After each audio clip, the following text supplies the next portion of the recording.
नमस्कार, आपके साथ मैं हूं सबीना तामंग देशमुख। नंबर 1 चैनल के नंबर 1 शो कच्चा चिट्ठा में आप सभी का बहुत बहुत स्वागत है। कच्चा चिट्ठा में सबसे पहले बात व्लादिमीर पुतिन को मिले धोखे की। फिनलैंड इसी हफ्ते नेटो मिलिट्री गठबंधन में शामिल हो रहा है।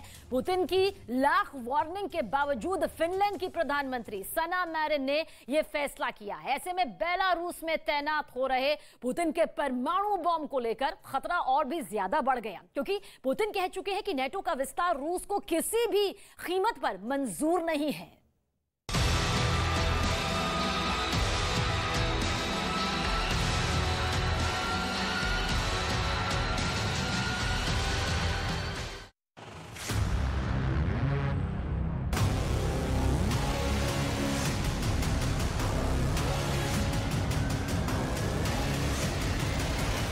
बेलारूस और लाटविया के बॉर्डर के बीच की दूरी 172 किलोमीटर है। बेलारूस से लिथुआनिया के बॉर्डर के बीच की दूरी भी 171 किलोमीटर के करीब है।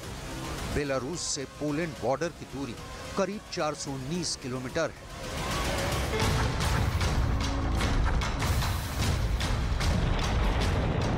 नब्बे दिन और बस 90 दिन, फिर ना महायुद्ध की नौबत रह जाएगी, ना जवानों का खून बहेगा, ना कूटनीति होगी, ना आलोचना की गुंजाइश होगी। एक धमाका होगा और सब तबाह। धुआं, धुआं और सिर्फ धुआं। नेस्त नाबूद हुई इन इमारतों को कब्रगाह में बदलते आप देख रहे हैं ना। ये यूक्रेन के डोनेट्स्क प्रांत की तस्वीरें हैं। कुछ भी नहीं बचा। जिंदगी सेकंड के जलजले में जल गई। युद्ध की विभीषिका में 6 लोग राष्ट्रपति ज़ेलेंस्की की अधूरी ख्वाहिशों की बलि चढ़ गए। बखमूत में भी यही हुआ, सोलेदार में भी यही हुआ, अब दिविका में भी ऐसा ही हुआ, लुहांस्क में भी यही हुआ। कहीं कुछ नहीं बचा है। ज़ेलेंस्की की जिद यूक्रेन के आम लोगों की मौत का सबब बन गई। शहर दर शहर कफन ओढ़कर सो गए। इससे भी ज्यादा भयावह तस्वीर उस वक्त होगी जब बेलारूस से रूस की मिसाइल परमाणु हथियार लेकर लाटविया, लिथुआनिया या पोलैंड की ओर उड़ेंगी।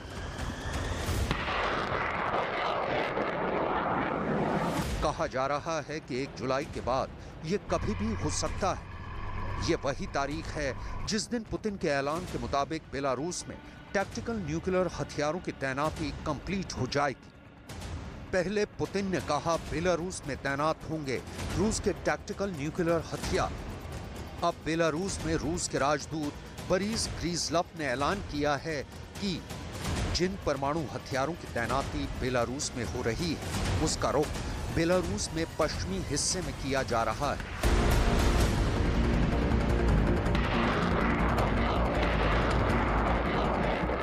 बेलारूस के पश्चिम का नक्शा आप समझ चुके हैं कि पुतिन के टारगेट पर लाटविया, लिथुआनिया और पोलैंड तीनों हैं। ये तीनों देश नेटो के सदस्य देश हैं। तीनों को पुतिन एक साथ रौंदना चाहते हैं, क्योंकि ये देश छोटे से ही ज़ेलेंस्की की जिंदगी की तरह युद्ध की सांस बने हुए हैं। पश्चिमी देशों से हथियारों की खेप जो यूक्रेन पहुंचती है उसकी मेन लाइन पोलैंड है।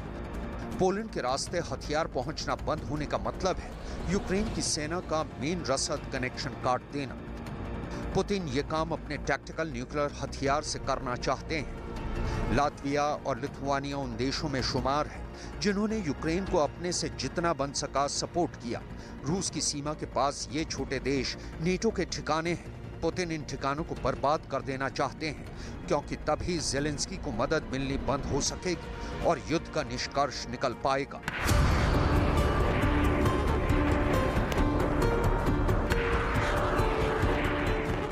पुतिन की टैक्टिकल न्यूक्लियर हथियारों के इस्तेमाल वाली चाहत और पोलैंड के बॉर्डर के बीच नेटो बैठा है। दुनिया के किसी भी देश के लिए एक साथ 30 देशों से पंगा लेना भारी पड़ सकता है, लेकिन ऐसा लगता है कि अब पुतिन के पास विकल्प कम बच गए हैं। उनके और उनके बेहद खास दिमित्री मेदवेदेव हों या बेलारूस के राष्ट्रपति अलेक्जेंडर लुकाशेंको की परमाणु धमकी हो, इन धमकियों का असर नहीं हो रहा।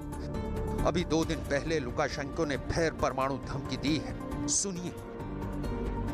не переступим инициативно границу Беларуси. Никогда. Нам достаточно своей земли. Я только что говорил о демографической безопасности. Дай Бог, нам в 2 раза больше людей на этой территории, чем есть сейчас.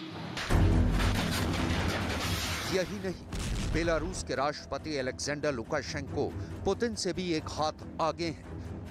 उनका कहना है कि वो चाहेंगे कि रूस इंटरकॉन्टिनेंटल बैलिस्टिक मिसाइलों को भी तैनात करें। मतलब टैक्टिकल हथियारों का निशाना सिर्फ पोलैंड, लाटविया या लिथुआनिया ही क्यों, फिनलैंड और स्वीडन तक मार करने वाली लंबी दूरी की मिसाइलों को बेलारूस में क्यों न तैनात किया जाए। बेलारूस इस वक्त रूस यूक्रेन जंग का पावर सेंटर बन गया है। बेलारूस ने पिछले साल रूस को इजाजत दी थी कि वो अपने सैनिकों को उसकी जमीन से यूक्रेन भेज सकता है। 1990 के बाद पहली बार देश से बाहर न्यूक्लियर हथियारों की तैनाती पर रूस ने क्या कहा है समझिए। क्योंकि अमेरिका चाहकर भी इस परमाणु हथियारों की तैनाती से रूस को रोक नहीं पाएगा। रूस का कहना है कि बेलारूस में टैक्टिकल न्यूक्लियर हथियारों की तैनाती ठीक उसी तरह होगी जैसे अमेरिका ने नेटो देशों में अपने परमाणु बम तैनात किए हैं। अमेरिका के दुनिया भर में कितने परमाणु ठिकाने हैं उसकी डिटेल देखेंगे, लेकिन पहले पुतिन परमाणु बम और बर्बादी के बीच बैठे नेटो का चार्टर क्या कहता है देख लीजिए। क्योंकि नेटो के अनुच्छेद 5 में कहा गया है कि किसी सदस्य देश पर आक्रमण की स्थिति में सभी सदस्य देशों पर हमला माना जाएगा। ऐसी स्थिति में सभी सदस्य देश एकजुटता के साथ दुश्मन देश के खिलाफ सैन्य कार्रवाई को अंजाम देंगे। नेटो की सदस्य संख्या इस वक्त अमेरिका, यूरोप और उत्तर अमेरिका के सदस्य देशों के साथ 30 है। फिनलैंड, स्वीडन जैसे देश भी नेटो जैसे मिलिट्री ऑर्गेनाइजेशन में शामिल होना चाहते हैं और यूक्रेन को नेटो का सदस्य बनने से रोकने के लिए ही पुतिन ने हमला भी किया है।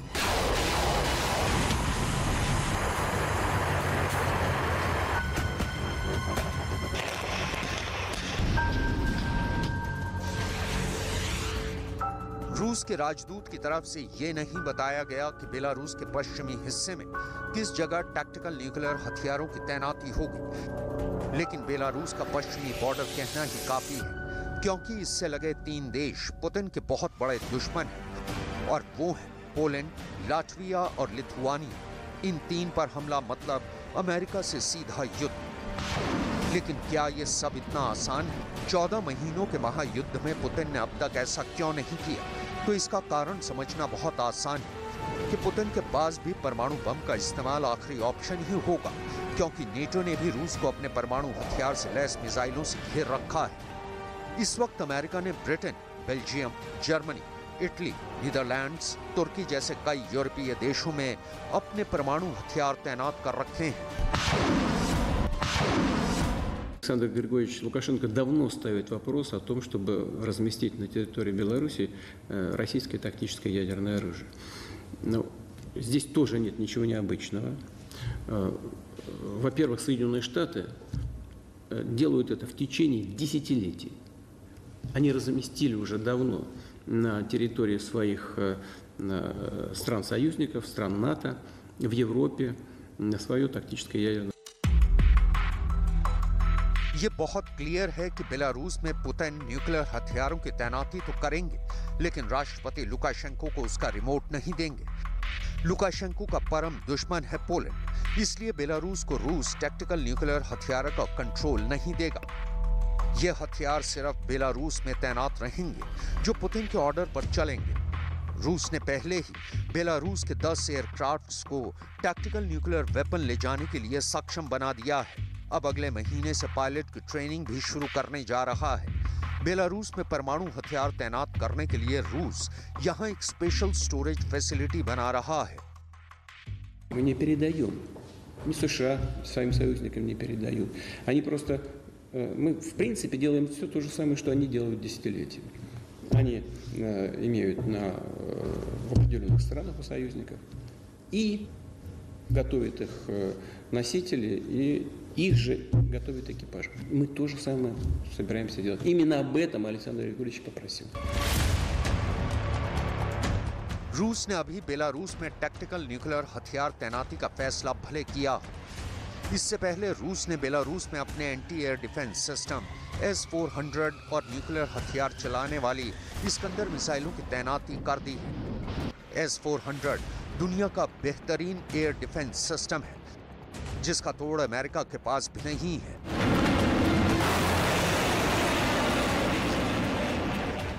रूस ने अपनी घातक मिसाइल इस्कंदर को भी बेलारूस रवाना कर दिया है। अब यही इस्कंदर मिसाइल टैक्टिकल न्यूक्लियर हथियार फायर करने में इस्तेमाल की जा सकती है। इस्कंदर की क्षमता देख लीजिए। रूस के इस्कंदर मिसाइल सिस्टम में शॉर्ट रेंज की बैलिस्टिक मिसाइलें शामिल हैं। इसकी रेंज 400 से 500 किलोमीटर है। यह मिसाइल 480 से 700 किलोग्राम तक परमाणु और गैर परमाणु वॉरहेड को लेकर जा सकती है। मिसाइलें मैक 5.9 की स्पीड से उड़ान भर सकती हैं। यह समझना बहुत जरूरी है कि जिन टैक्टिकल न्यूक्लियर वेपन की तैनाती का फैसला किया गया है वो असल में होते कैसे हैं, काम कैसे करते हैं और इससे नुकसान किस स्तर का होता है। टैक्टिकल न्यूक्लियर वेपन में कम रेंज की मिसाइलें, आर्टिलरी शेल्स, जमीन से हवा में मार करने वाली मिसाइल और न्यूक्लियर वॉरहेड वाले टॉर्पीडो जैसे कई हथियार शामिल होते हैं।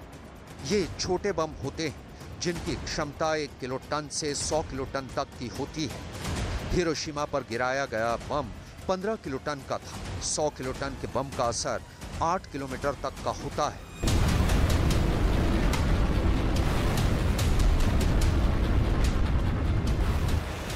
मतलब साफ है कि टैक्टिकल न्यूक्लियर हथियार सिर्फ और सिर्फ तबाही और मौत लाते हैं, मौत जिसकी जिम्मेदारी कोई भी नहीं लेना चाहता। रूस के सेंट पीटर्सबर्ग के कैफे में मिलिट्री ब्लॉगर व्लादिमीर татарский की बम धमाके में मौत हो गई। В Петербурге в результате проведения оперативно-розыскных мероприятий сотрудники полиции совместно с коллегами из регионального УФСБ России задержали на съемной квартире Дарью Трепову, подозреваемую в причастности к взрыву в помещении кафе на Университетской набережной, дом 25, в результате которого погиб военный. टेलीग्राम पर татарский के 5,60,000 फॉलोअर हैं। татарский ने रूस यूक्रेन युद्ध को लेकर कई बार आलोचना की थी। रूस के विदेश मंत्रालय ने ब्लॉगर को श्रद्धांजलि दी है। सेंट पीटर्सबर्ग का ये कैफे भाड़े के सैनिकों की आर्मी खड़ा करने वाले येवगेनी प्रिगोजिन का बताया जा रहा है। प्रिगोजिन इस वक्त बखमूत में रूस के लिए जंग लड़ रहा है।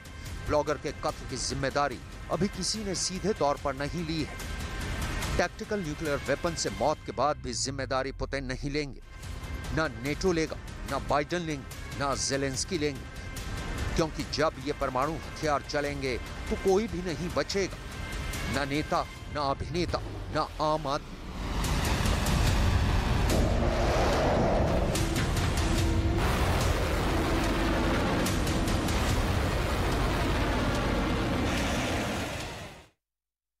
चार 400 दिन की महाजंग के बाद आखिरकार बाइडेन को रूस के खिलाफ सीधे जंग में उतरना पड़ रहा है। बखमूत में यूक्रेन की हार के बाद अब नेटो ने क्राइमिया में